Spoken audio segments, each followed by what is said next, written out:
What's alright, Yoski-doski mga kabrando ko dyan.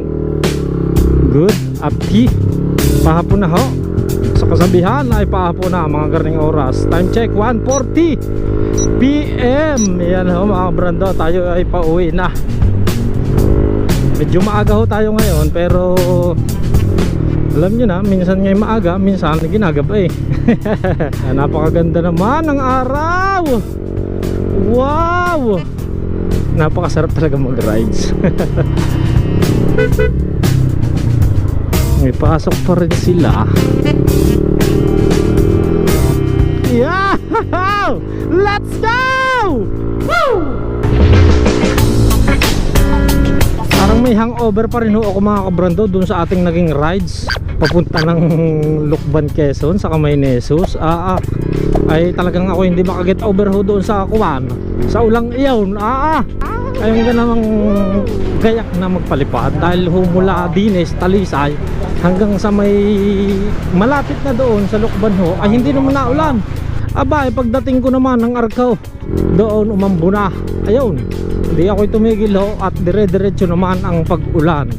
Hindi na natin napalipad si Cabran Drone. Hindi ko na naipakita ho sa inyo mga kabrando.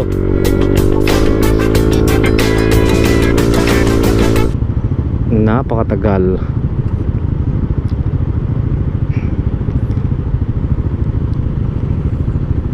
Dapat pala nag-shortcut na lang uli ako doon.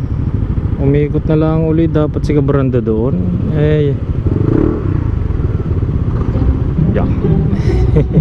Na trigger. Bago ang kanyang Raider oh. Bagong labas. Okay boss, ikaw na. Pamagasgasan ay bagong bagaw.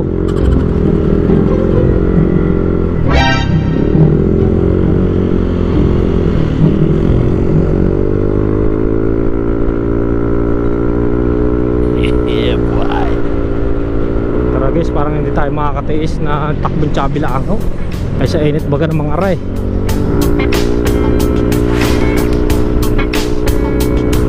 So buburuhin natin nga pala ang labong nabili natin kay tatay doon sa may bypass ng Tayabas. Wow, sarap po noon. Ay, alam nyo naman, paborito yun ni Cabran daw, lalo na pampulutan. Buruhin natin para mas masarap.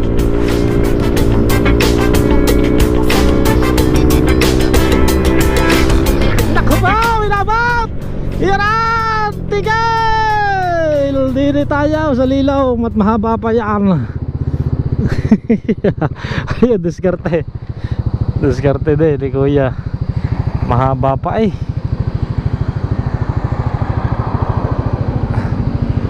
Okay lang, palitan muna natin ang battery. Yo, full charge. Ayos, abot tayo mga kabrando. Saktuhan lang hori.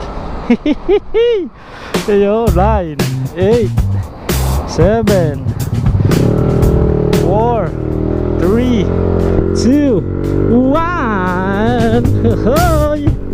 Abot tayo. Anyway mga kabrando, pag-usapan natin ng Aerox. Mga naka-Aerox dyan. Yan. So sabi ni Cabrando, parang may nag-comment ho sa ating vlog na sabi ni Cabrando kaya daw siya nag-subscribe sa atin para malaman kung ano mga dapat gawain or mga papalitan, hindi lang mga rides ang ating ipapakita. So para sa akin Cabrando ay kuwan ho parang wala na akong mababago din sa totoo lang ay sa power ng makina ay 2 thumbs up ako. Tapos sa forma, sa looks, 2 thumbs up uli ako.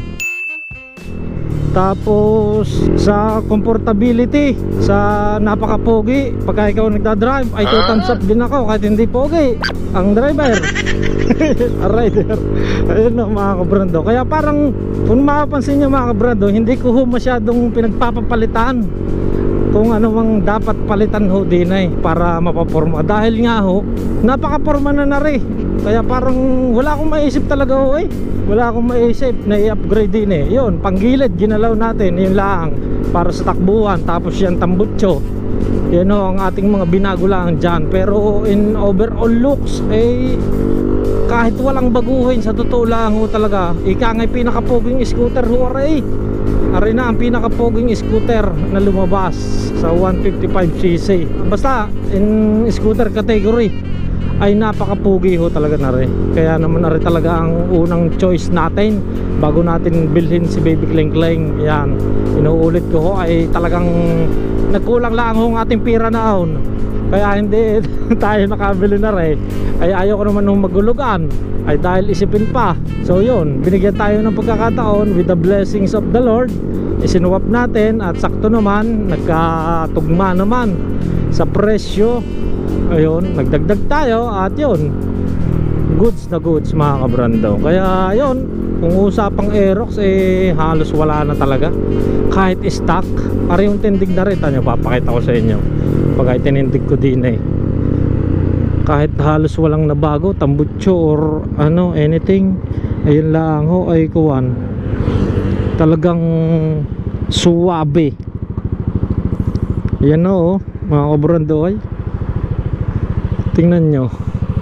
Yeah, hindi mo sana ayaw, awot na yan, hindi matouch. Ayan mga kabrando, wala na talaga tayong dapat baguhin ho dyan. Ayan no, mas bagay nga ho sa kanya pala ang malaking gulong talaga. Hindi ho bagay yung paliliitan natin ng gulong. Ayan no, wala na, finish na mga kabrando. Sa looks, forma, sa mukha palaang oh. Ayan, talagang wala na dapat baguhin. Hindi ko alam, wala talaga ho ako maisip mga kabrando na babaguhin din Siguro yung iba nakakaisip magpalit ng mags, yung by 17 para nga naman mas mura ang gulong. Stay na tayo din dahil sa ay sadya talaga ako na ho makapagsasabi at kayo din naman nakikita nyo ho na napakaporma. Hindi naman sa pinagyayabang ho natin dahil rin ang ating motor, ay yun talaga ang tingin ko mga kabrando sa mga Aerox. Ang lakas ho ng dating ng scooter na rin. Parang hindi ko na maisip kung anong mababago ko din mga kabrando. Kaya ang ginagawa natin, rides, yung mga vlog natin, yan, kung ano man. Pero yung mga pampapaporma hindi ko alam mga kabrando. Pero sa mga sunod na mga video natin, abangan nyo kung meron tayong babaguhin ho din Palit side mirror, tapos ang tambutso. Ayun lang, sa panlabas na kaanyuan, yun lang ang nabago natin. Overall, wala na. Aside from that, English. Para kung gusto kong i-preserve yung kanyang looks na stock, ayun ho, okay na ako din mga kabrando kung pambiyahe-biyahe lang. Pero kung talagang gusto nyo ng pangtambay na bike or pantambay na mga looks na forma, syempre gastusan natin yan. Pero yung mga pang service at gusto nyo lang ng maporma na hindi masyado nagastos, ay bumili ko yung ng Aerox. Joke lang mga kabrando. Masyado ko na niyayabang rin ating motor. Sa bagay, gayon naman tayo pagka talagang gustong gusto natin ang ating motor, ay wala tayong pakialam ho kung ano man ang sabihin ng iba, kung ano man ilagay natin, kung ano man gawin natin. Yung titigan mo pangalang ang motor mo para talaga hindi mo maiwasang titigan ng matagal. Tsaka yung kasabihan na masimas mo pa yan kaysa sa girlfriend mo kaysa sa asawa mo Totoo yun mga kabrando. Pagkahilig talaga natin ay motor, ako na ho nagpapatunay sa inyo. Kita nyo naman lagay. So yun, nag-share lang ako mga kabrando ng about sa mga Aerox natin, or hindi naman lang sa Aerox, kahit sa anong motor yan. Basta kung saan tayo masaya, kung saan tayo napopormahan, ay doon tayo. Ate naman ho yan. Naalala ko nga pala mga kabrado, nung ako'y mag-rides papunta ng Lukban, ay kuwan, naalala ko nga pala nung ako'y nag-change gear oil, ay marami ang aking napalagay. Di ka nga 120 ml lang ang ating sa gear oil na ay hinati ko lang ho yun 2 gear oil ng Yamaha, tapos pinaghati ko lang sa bawat change gear oil.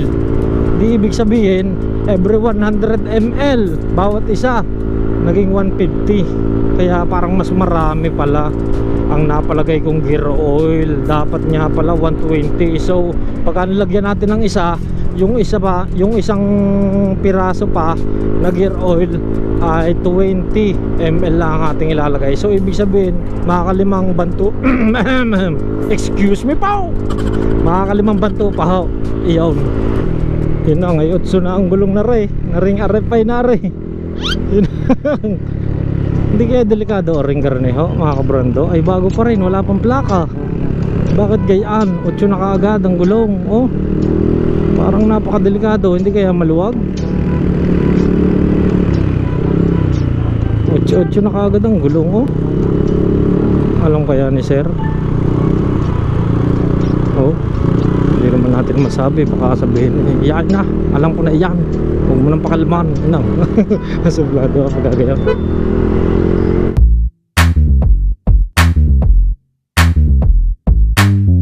So usapang fuel naman tayo mga kabrando. Average fuel per average kilometer per liter. Ayun, average fuel. Ayun, parehas na rin yun mga kabrando.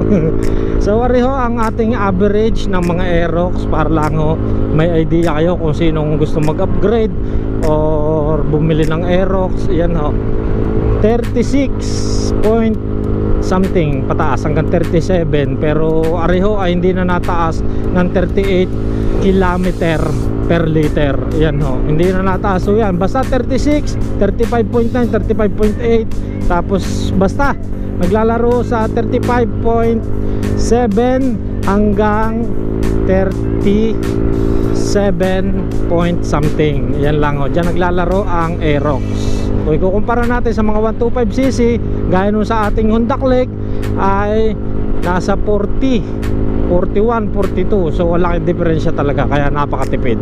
Para may idea lang kayo mga kabrando, baka sabihin nyo, inang opo, ay sobrang takaw nga pala na rin. So ayun ho ang konsumo ng kanyang gasolina. Maparatrat man or medyo chubby, takbong 60, 70, ay gayan ho naglalaro ang ating Aerox. Kaya kung mapapansin nyo, parang matakaw talaga, ano. Siguro napansin nyo na rin yun sa inyong mga Aerox. Pero bawi naman ho sa power mga kabrando. Siyempre 4 valves, yan, 4 ang nasunog ng gasolina. Siyempre ho, yung konsumo niya medyo mataas-taas ng konti kung ikukumpara sa 125. Pero hindi naman din natin masyadong ramdam. Kaya lang natin nararamdaman ay dahil nga ho, napakaliit ng kanyang tangkay. 5.5 lang yata ho aray. Kaya sabi ko nga sa inyo nung mga nakaraang video natin, ay kung kayo mahilig mag long rides ay kayo mag-upgrade na ng tangkay. Ay dahil ho, napakaliit talaga ng tangkay. Sa Shopee yan, sa Lazada may mabibili kayo na 7.1 or 7.2 yata yun liters na tangke. So mas malaki na ang kaunti kaysa ho din eh. Kabrand daw yung mga nagtanong sa atin na 8.2 yata yun. May nag-comment sa atin saan daw nakakabili ng 8.2 na litro ng tangkay. Ay sabi ko hindi ko na ho na-reply, pero wala ho talaga doon. Hanggang 7.1 yan lang ho nakikita ko mga kabrando na available. Parang yun lang ho pinakakasya din sa kanyang kaha. Kung kayo ay mahilig mag long rides, palitan nyo ng mas malaking tangke ng gasolina. Yun mga kabrando. Yan oh, sa power naman eh. Ay talaga naman. Yan. Ay pagka nakagagalit na lang gusto umakinay ko na eh. Alright, at areha, nandito na tayo sa Tagaytay. At siguro yung kandinin na lang muna huli ang ating chikahan with Kabrando. Yan o, makwento na naman o si Kabrando ko. Maraming salamat o sa inyo mga Kabrando. Like, comment, share, and don't forget to subscribe to my YouTube channel. Siyempre alam nyo na yan, Jet Maro Speed on the house mga Kabrando. Hanggang sa muli nating update at rat-rato. Hey! Ride safe po sa ating lahat mga Kabrando.